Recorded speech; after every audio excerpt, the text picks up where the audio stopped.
start the recording. There we go. This is the Falmouth Arts Center's book club group of March 2022. And we have Paula Peters here to talk with us about the book Dawnland Voices. And Paula not only helped to organize the exhibit, which people have been people have been driving up from all over the place, Paula. So I wanted you to know that we had someone from a tribe in Connecticut drove up last weekend just to see the exhibit, stayed overnight in Falmouth to see that. And we have had people coming from all over and really enjoying it. And in addition, I did ask Paula if she could recommend a book to read, and she suggested Dawnland Voices, and it has writings by her in here, as well as one of her brothers, her father, and other members of the tribe.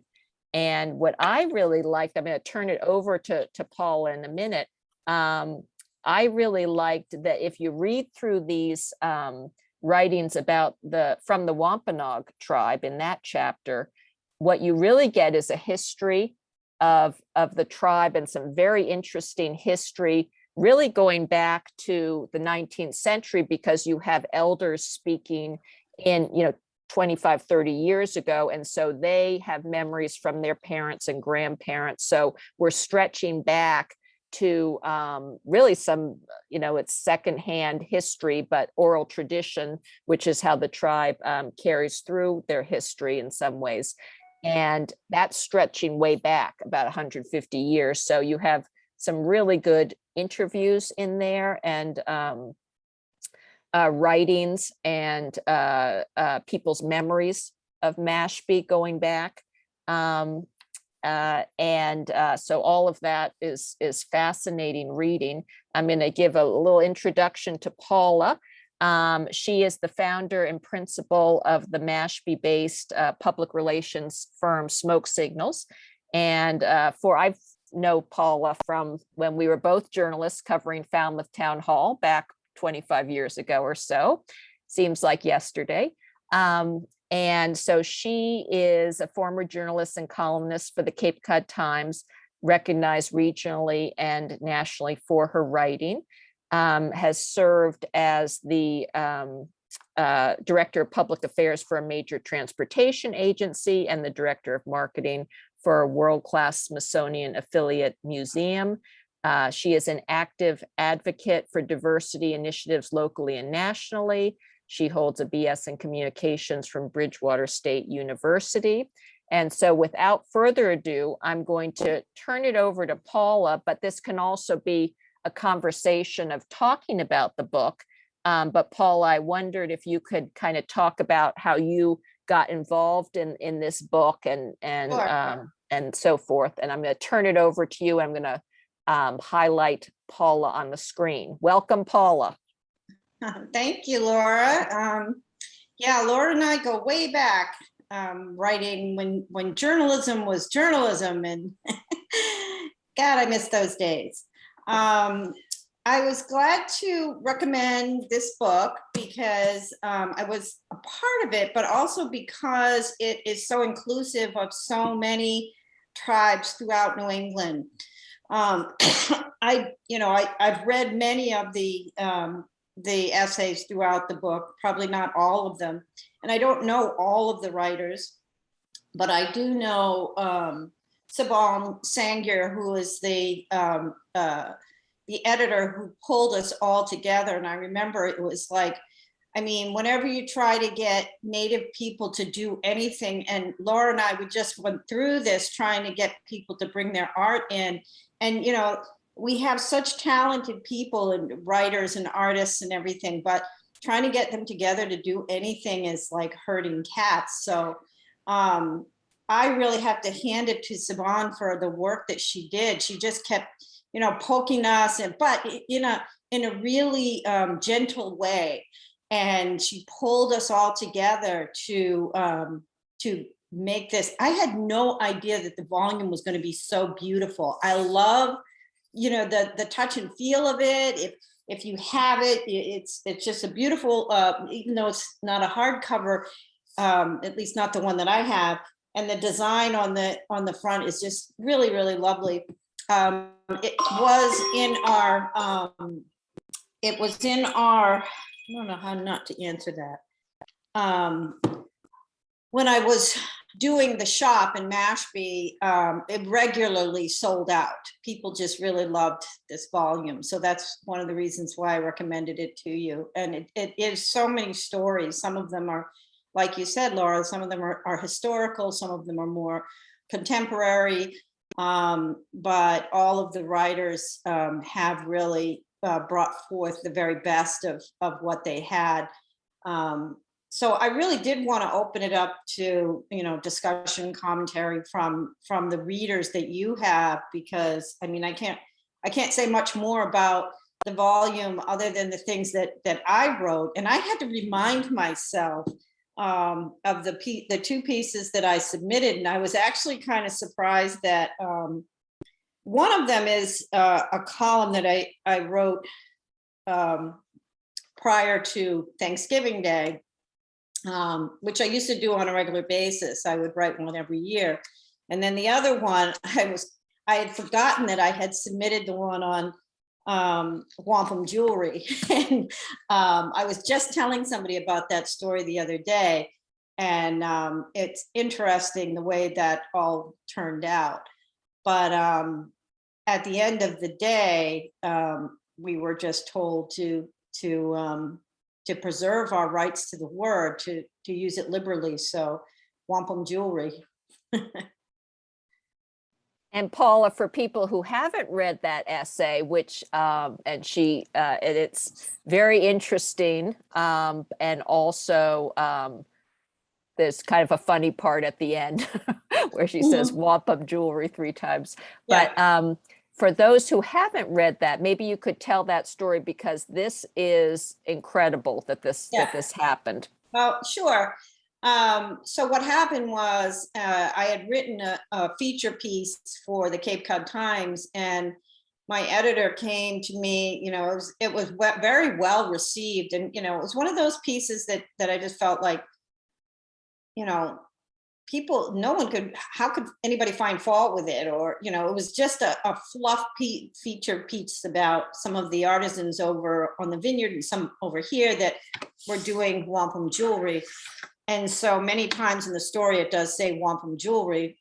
So we were very surprised to get a call from someone who wanted a correction printed in the paper the next day, and demanded it, actually, because this woman, Janet Roundsville, had trademarked the term wampum jewelry. She owned a shop in Yarmouth, I think it's still there, called Yankee Crafters Inc. So I was first, just aghast that it couldn't possibly be true, but I looked it up and certainly it was true. She had trademarked the term, but it was just impossible to believe. Then, so I called her before making any corrections or anything to the story, and I asked her why she did that. And she says, well, we sell wampum jewelry. And I said, yeah, but you took a term, you're trademarked a term that is part of the language of the Wampanoag. I didn't say my language, but, and she said, if the Wampanoag want their word back, they can buy it from me. And of course, that was very arrogant of her to say. We did consult, the tribe did consult with an attorney and discovered that it could be challenged, but it would be very costly, probably hundreds of thousands of dollars in costs to challenge the word. And even while they felt like we would probably win in the end, it was a lot of money to spend to do that. And so the recommendation by the lawyer was for us to just continue to use the term liberally. And it would then become the burden upon Janet Roundsville of Yankee Traders Inc. to challenge us for using it. And if we continue to use the words without a challenge from her, she loses her trademark. So I think we've said it enough times since then, but I always like to say it again: wampum jewelry, wampum jewelry, wampum jewelry. And I've yet to be challenged by Janet Roundsville. I think she's all done. So that's an incredible story and really speaks to how the tribe is, particularly over the last, since I think, was it 2007, where the identification, the official identification from the government of it being a tribe, how important it is to hold on to the tribe's culture and heritage and not let it be taken away. Sure. Yeah, that was, and we tend to be very generous with our culture, but that was an example of, wow, it just being taken advantage of. So one thing I thought was interesting in some of the writings in the Wampanoag section, and I think it was maybe Mabel Avant or Joan Avant, about the women's role in the tribe, in particular the Mashpee tribe, and how many critical roles that women have played throughout history in the tribe. Yeah. And it's funny, that was Joan Avant who wrote that, and she's been not hospitalized, but she's been kind of in recovery in a nursing facility for a number of months, but she still took the time to write a small entry for the tribal newsletter, and it was about women's roles. It was really about talking about the importance of the role of the clan mothers in our community. And the clan mothers meet on a weekly basis and meet with the tribal members, and to talk about all manner of things, to support tribal members if they're facing challenges. And the one thing they don't like to do is discuss any kind of politics, but they're there, like it's like going into a room full of grandmothers and aunties and just getting all the help you need. And so she wrote about that for a recent piece in our newsletter. Do you find that that is unique with the Mashpee Wampanoag tribe, this role of women, or is that, do you find that throughout Native American communities? No, I think that's a pretty strong thread throughout Indian country, that women are highly regarded and respected. There are some traditions that I think are kind of ancient and maybe should go by the wayside, but where women are concerned. But in fact, women in leadership and women as mentors and as those who are really stewards of the families is a very important role for women in tribes across the country. So that's very interesting when you look at the writings in the book in Dawnland Voices. There's I would say well over half are by women. I mean, there's quite a lot of women contributors in the book. I was also thinking about, because when we first met, Paul, I remember you were telling me that you worked at what used to be called Plymouth Plantation as a teenager early on. And then over the years, you were, I think, head of their PR department. And then for the 2020, put together this extraordinary exhibit that's traveled all over the world about the first Thanksgiving. So I wondered if you could talk about that a little bit. Oh, sure. Well, I guess the transition, I think, from being an interpreter at the museum to ultimately, I was the first Wampanoag, the first Native person in the museum, in the history of the museum, to work in the museum administration. And so, it was actually under my leadership as director of marketing and public relations that I recommended the change of the name to Plymouth and Patuxet. Actually, I recommended Patuxet and Plymouth because Patuxet should have come first. But the whole name change issue did come as my recommendation, and it just took them a while to get to it, but they eventually did. And after leaving that position, I did become involved. Well, actually, it kind of overlapped. I became involved with the Mayflower 400, the Plymouth 400 efforts to commemorate the Mayflower, but in doing so, they wanted to elevate the voice of the Wampanoag because we had been marginalized in that story. And that's something that we worked on as part of museum interpretation at the museum, and just in the work that I've done, any kind of scholarly research and writing that I've done since then has been to sort of dispel a lot of those myths and to elevate the story of the Wampanoag, especially where it pertains to colonization and the Mayflower.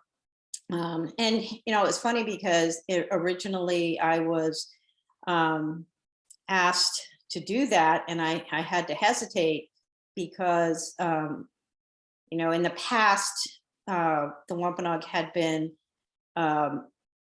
invited to participate and were censored.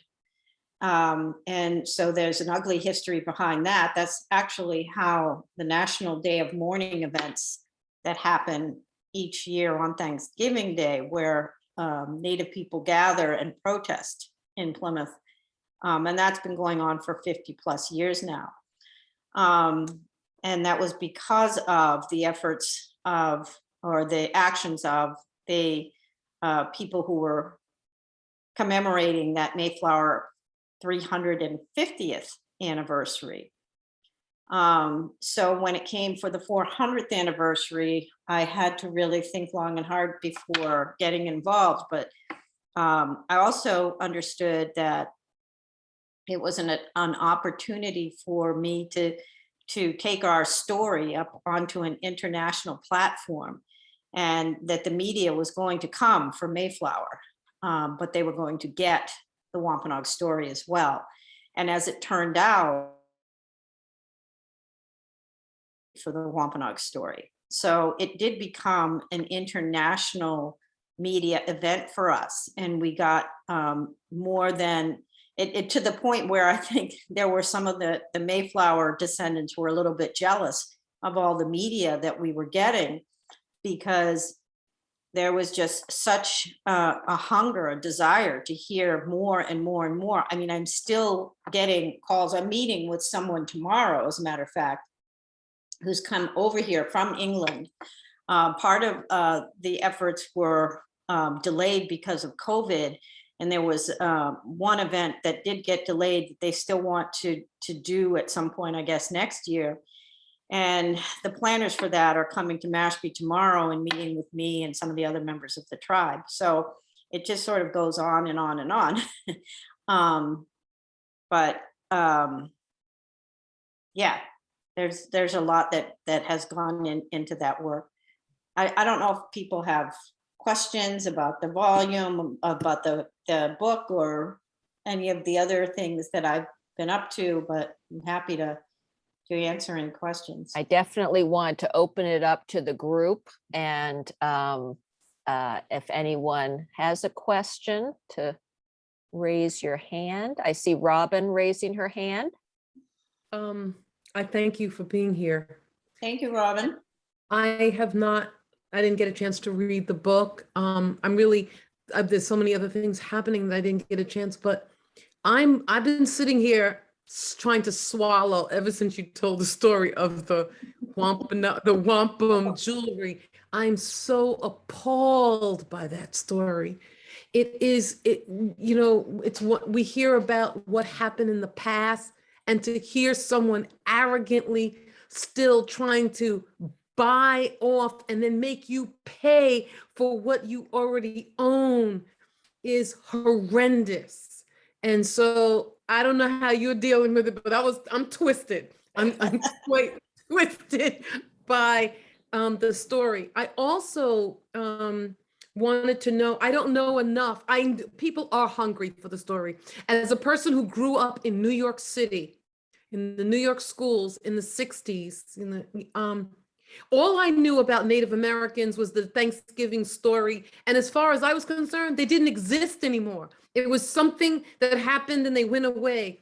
And for so long, there was no story except that story. And then I knew that there were still Native Americans out west, but I didn't know enough. And when I came here to Massachusetts, and started hearing about even Cape Verdeans, Wampanoags, and getting like, wow, what?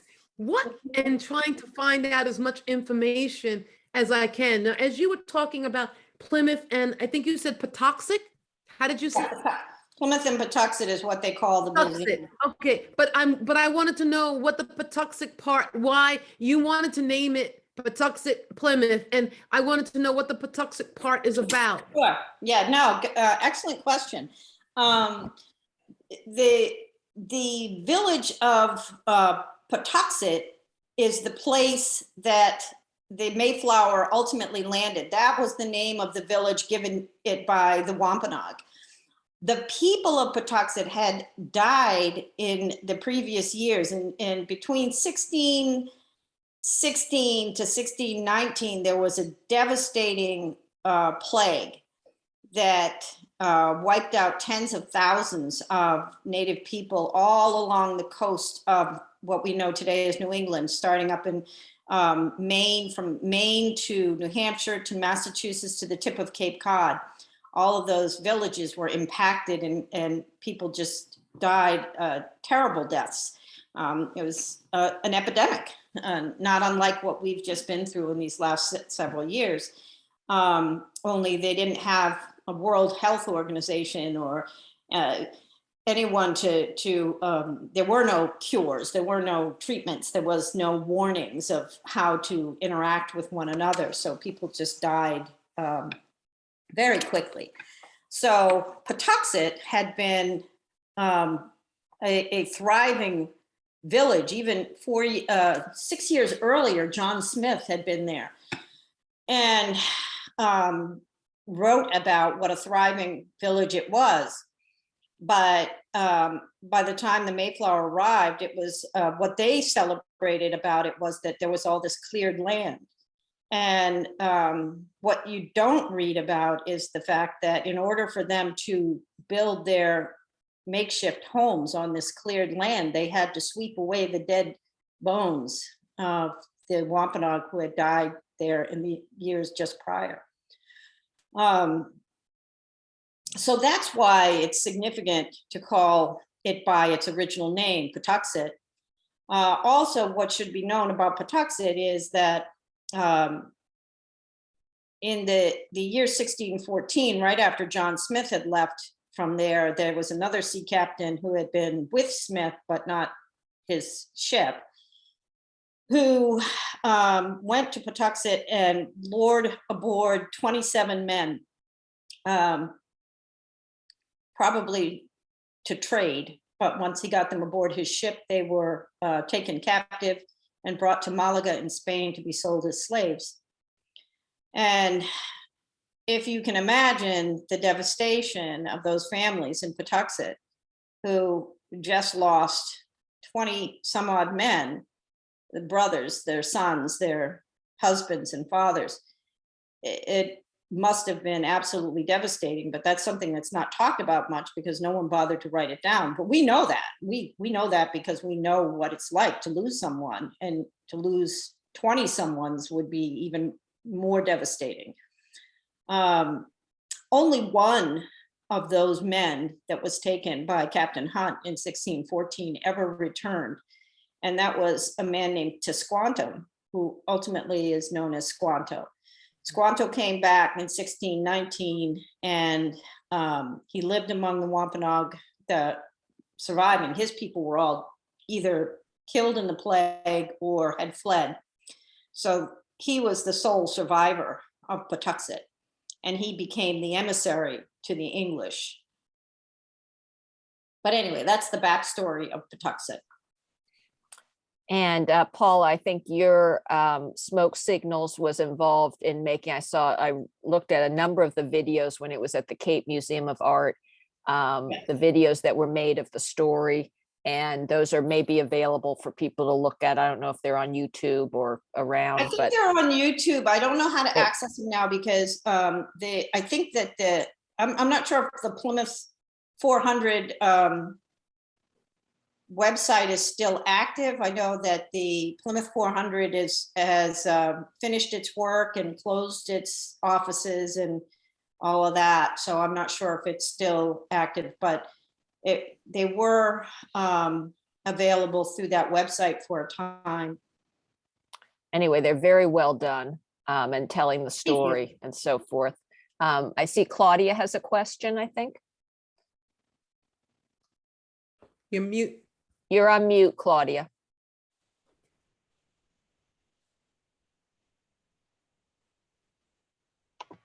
We'll have to read lips. Paula, thank you so much for coming. Oh, thank you for It inviting me. really means a lot, and I love the exhibit. And I did read a lot, not the whole book. I couldn't read all 716 pages, but I was struck by the book and by the similarities between what happened in West Africa and what happened here. And I was especially struck by Daniel Paul's excerpt in your book entitled "We Are Not the Savages," or "We Were Not the Savages," where Cornwallis, whom we've made a hero of, actually paid English settlers, English men and women, £7 per Indian scalp. Yes. And I mean, it's just, it boggles.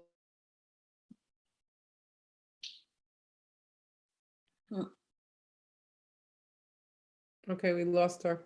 Claudia, I my think. mind, but Whoops, we got- sort of, and we make up the myth. Yes. And so There's always what, I don't another- know. Go ahead. Go ahead, Paula. Well, I'm just saying there's always another side to the story. And, you know, I'm just grateful that people are getting a chance to read these stories and to interact with our exhibits and videos and the like, to get a more balanced perspective on history.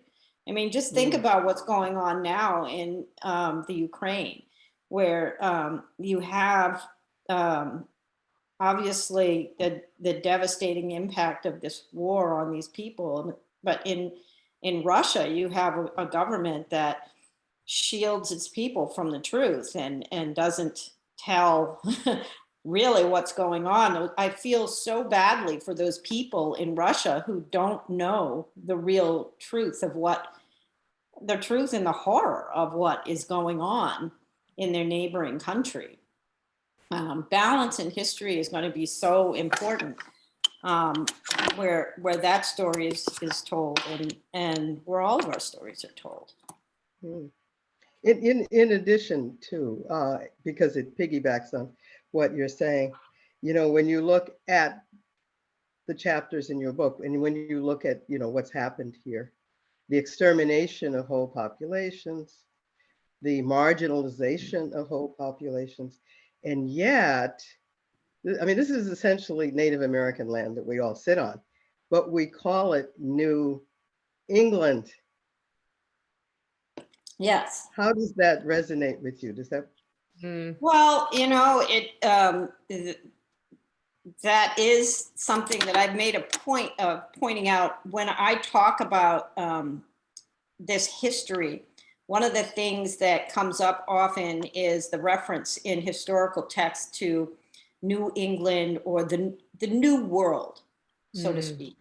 And I have to remind people that what these explorers and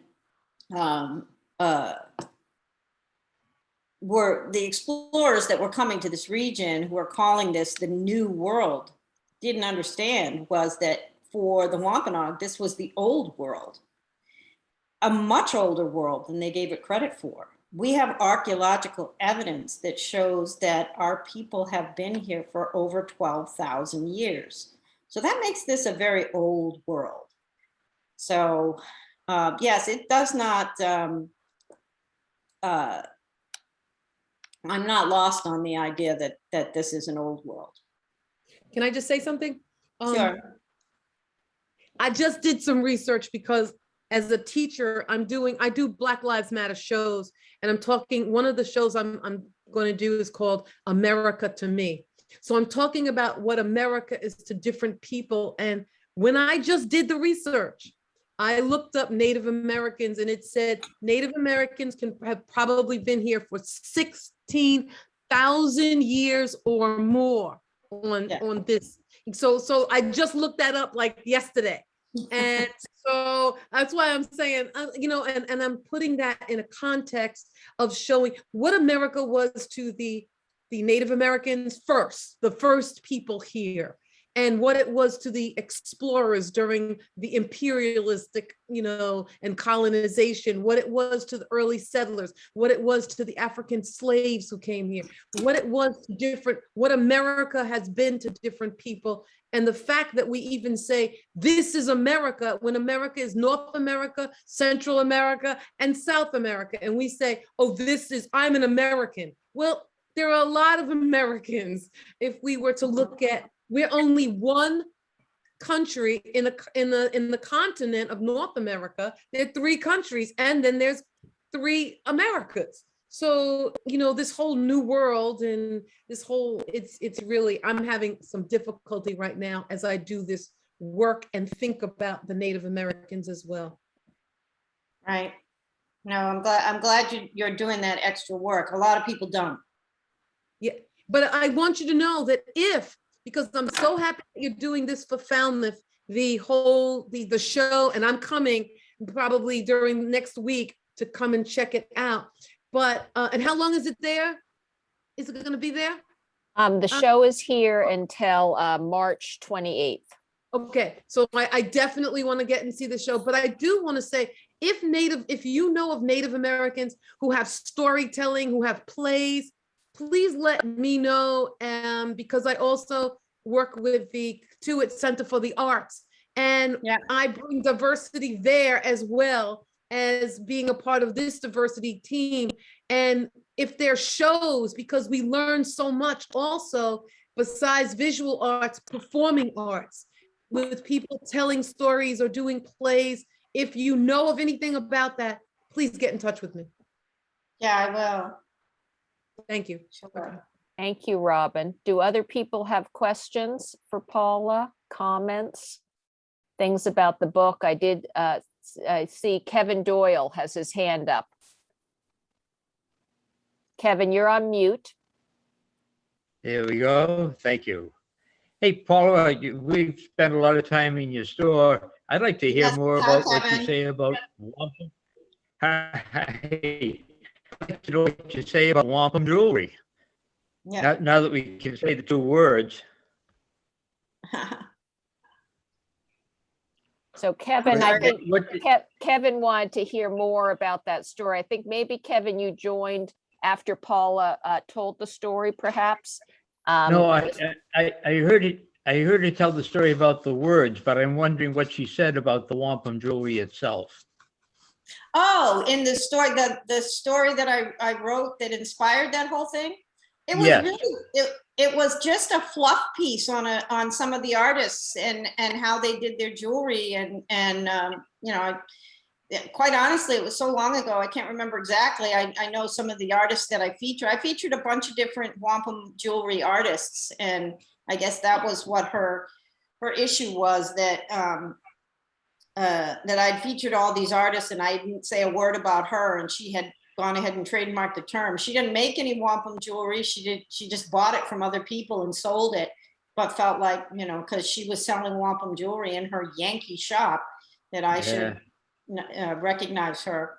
The correction did run, but then my story also ran, the one that you read in the book. So she was, I think, sufficiently shamed for her behavior, and I've never heard from her again. Very good. Okay. Thanks, Paula. Sure. Does anyone else have any questions? I have one more, but I don't want to take up so much of the time. If other people have questions, I'm looking around to see if anyone has their hand up. Claudia. Oh, Claudia has a I question. do, Go but ahead. if anybody Yes. else, they can come in front. Okay, I have a question about, and I wrote all this down, and the writing is so small now that you'll have to bear with me. I can barely Sorry. see it. But in Joan Tavares Avant's story, she talked about the fact that at the beginning in 1677, there were 4 plantations, but the Native Americans were confined to Natick, Stoughton, Grafton, and Chelmsford. What became of that? Do you know? Where did, I mean, they obviously there were were more than, moved. yeah, there were more than 4 plantations. I'd have to go back and look at her story. I mean, Mashpee was a plantation, Herring Pond, Aquina over on Gay Head on the island. So there were lots more plantations. I don't know what exactly she's referring to. But yeah, there were plantations. They sprung up in regions where the missionaries had established praying Indian towns. In order for, after the, when she mentioned post 1677, that was right after King Philip's War, in order to be deemed not a threat, an Indian had to be a praying Indian. So otherwise you would have been killed or shipped off for slave trade. So many of the tribal people shielded themselves under the cloak of Christianity in order to survive. And that's why villages like the Mashpee and the Gay Head and the Herring Pond and the Sonnet survived. You know, and ironically, they had come here for religious freedom, but they never recognized the freedom of the people who saved their very lives. Thank you. You're welcome. I was curious, Paula, being as you are, I believe your father was a chief of the tribe.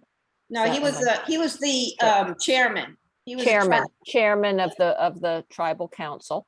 Yeah. And an activist and very involved in things, and particularly in the 70s. And then you, as a teenager, took a job at what was then called Plymouth Plantation as an interpreter. Right. What was that like for you, being there? Oh, it was, you know, it sort of stirred the embers of my baby activist self. I grew up in a very woke household. My mother was an activist. My father was an activist. So that I couldn't help but be the way that I was. But being there at the museum and experiencing the ignorance of America was sometimes it was a little difficult, because people would come into the home site. You know, it was interesting that was it Claudette who mentioned that, or maybe it was someone else who mentioned that when they were in school, all they learned about was that Thanksgiving happened, and they never really understood who the Indians were, but then they all just disappeared, you know, and that's a common theme across America. They don't know that we're still here. And so I would have to deal with a lot of ignorant comments from tourists who would say, oh, I thought you were all dead, or, you know, just really ignorant stuff. And the mentor that I had at the museum was this Narragansett elder who, you know, she was actually comforting me one afternoon because I was so upset. I think I was in tears. And she said, you know, what you're doing is really important. It's very important work, because, you know, because you can't get angry and bitch them out. You know, you have to explain, you know, your truth. And so she described to me that ignorance is rather much like a stone wall. And if you ball up your fists and you try and punch at the stone wall, you're only going to get bloody fists. But if you take the stone wall down one block at a time, you'll begin to see the light on the other end. And I never forgot that. And I feel like, you know, here I am some nearly 50 years later from that experience, and seeing the light and seeing that the work that I've done in my lifetime to educate people has really brightened that light a lot. And it was funny because my dad was the one who insisted that I get that job.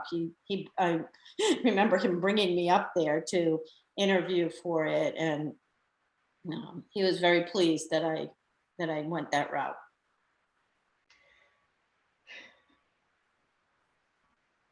I see Claudia has a question. Okay, not a question, but I'm going to jump on that, what you're saying. Because I mean, we as African Americans go through that all the time, all the time. The stupid comments that people don't even realize how stupid they are. And, you know, I hear you saying, well, and it's a good strategy, you know, I will answer that with patience and with knowledge. But as a result, I mean, I speak only for myself, you end up holding a lot of anger at that, you know. So we find creative ways to release that anger. What'd you say? We find creative ways to release that anger, usually with a lot of laughter and you know, if you can't end up laughing about it, then yes, you do end up with a lot of pent up anger. But can I just say, yeah, as much as, yes, it's similar to the African American story, what you do hear though with at least the African American story is told more. The Native American story is not told as much. So like, in fact, Claudia and I were talking today about PBS doing slavery and then by another name. And so the African American story has gotten out there. So if people want to know, but I have to say that the Native American story has not been. I mean, even as I think about it, the director of Katuitt Center for the Arts, David Keene, said to me, Robin, after George Floyd, Robin, it's time for white people to listen to Black stories. Well, I say the same thing to you. It is time for America to also listen to Native American stories, to hear the humanity of a people who others called savages, who call, you know, and in the cowboy and Indian movies, they rooted for the cowboys and the Indian, you know, and I listen to, the more I read and go into the background, I go, who are the savages? Like you said, you know, what was going on where's the humanity? And so I don't feel that Native Americans were looked at as humans. And so my heart goes out as the person who knows that pain from the African American experience to go, wait a minute, this is a sad story that also needs to be out there. Thank you. Amen to that. I live very nearby Katuitt Center for the Arts, and I know David pretty well. And you know, I would love to contribute somehow to bring the story to Katuitt Center for the Arts. And I've actually had that conversation with him before, but it hasn't gone very far. But you have to, here's what I'll just tell you. You need to come with a program. Yeah. It needs to come with something that you have to offer, like, hey, here's a play that we can do. Here's a blah, blah that we can do. It has to, otherwise it won't. If it's just the concept, and it has to be, and if you want to talk to me about that, you know, I'll be glad to talk to you about it. Sure. Well, I'm not a playwright, so. Right, but I'm just saying, that's something to look for in your community. You know, that's what we need in the community. Sure. So it's not you, but others that you can get together. Sure. Yep. Thank you. Something to think about. Great comments. Yep. I did want to tell people that the Plymouth400inc.org website is still up, and they have these videos that I believe Paula helped to her company put together, these history videos. and they're very well done that tell that story she was saying earlier. Thank you. Any other questions from people? This has been great. One more thing. I'm sorry. Oh, no. Go ahead. Let someone go ahead. No. Well, I was just going to say thank you so much, Paula, for coming and speaking with us. And Robin, your angst and your emotion, I can just take it. I totally agree with you. But you say it so well. You express it so fiercely. And it does make me think we are in this, area where the Wampanoag are so surrounding us, and it's so rich. And I think of other parts of the country that not so much, and that I had that same experience that Robin had. And I'm from Pittsburgh, Pennsylvania. I grew up and I had those same stories. And I wonder how much, how much difference has 50 years made in the public schools? Has there been, do we know, has there more information, better information, or we're still pretty much where we were? I hope that there's better information. I mean, we have a core group of us, independent scholars of our own history, have worked on, we work directly with educators. We've worked on curriculum. I am presently working with the Smithsonian Institute, their National Museum of American Indian History, and they're developing a curriculum on the Thanksgiving story that will be available to teachers across the country. I've worked with our local school systems and seen an incredible change. And especially since, I'll tell you a real quick story, and I can't stay too much longer because I'm making corned beef and cabbage, and I'm not even Irish, but I love St. Patrick's Day, sorry. But I'll tell you a quick little story. I grew up for a time in Philadelphia and attended the Houston Elementary School there. And I was in the second grade, and the teacher was doing the story on Thanksgiving and told the story of how these friendly Indians came and taught the pilgrims how to survive in the New World. And without them, they would have died. And these were just hero Indians. And this one little boy raised his hand and said, well, what happened to the Indians? And she said, oh, they all died. And I was wildly raising my hand in the back of the classroom. And I said, no, that's not true. I'm one of those Indians. And she kind of smiled and pat me on the head and said, of course you are, my dear. But, I've been raising my hand and reminding people that we are still here ever since. So I would say from that second grade experience to where we are today, I would like to believe that there's been a great deal of progress made, but there's still so much more that needs to be done. Which is why I work on the curriculums, and I'm trying to put more books out and trying to put out more. But it's hard work. It's hard work. And, each of you are pretty much like a stone on the wall. And I just have to keep considering that every time I have an opportunity to talk to, a very open-minded group like yours. So thank you. I just want to say also, that sounds like a title of a book. We are still here. Okay. I think someone took it, but anyway, I also think when I ran in the house with my daughter, I think I left ice cream on the counter downstairs, and it just occurred to me. All right. Well, we'll let you get your ice cream and your corned beef and cabbage, but yeah, we appreciate your being here so much. This was terrific. And I know we all have taken away a lot from this conversation. And pick up the book, people. I ordered mine from 8 Cousins. And I guess it's also in Mashpee at the Trading Post store. And so pick up your copy of the book. It has a lot of history in it and really interesting things. So Paula, thank you so much. Thank you for being here today. Yeah, thank you. And thank you. Happy St. Patrick's Day, everybody. Yeah. Okay. Bye-bye. See you all soon. Bye-bye. Bye.